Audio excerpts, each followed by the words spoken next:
আজ আমার জীবনের একটি নতুন অধ্যায়ের সূচনা হলো, সেটাই আমি আপনাদের সাথে শেয়ার করব। আমি চলেছি আমার মাস্টার্স ডিগ্রির জন্য নতুন রুমে শিফট করতে, তাই আগের দিন রাতে ব্যাগপত্র গুছিয়ে আমি ও মা পৌঁছালাম আমার নতুন ঠিকানাতে। এই রুমেই আমাকে কাটাতে হবে দুটো বছর।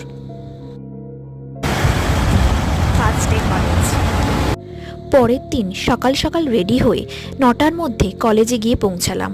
নতুন কলেজ, নতুন জীবন, নতুন সব ফ্রেন্ডস, অনেক কিছু নতুন শিখতেও পারবো। দেখি আমাদের ফার্স্ট দিনের খাবারের ভিডিও করি একটা। এই তো ভেজ থালি।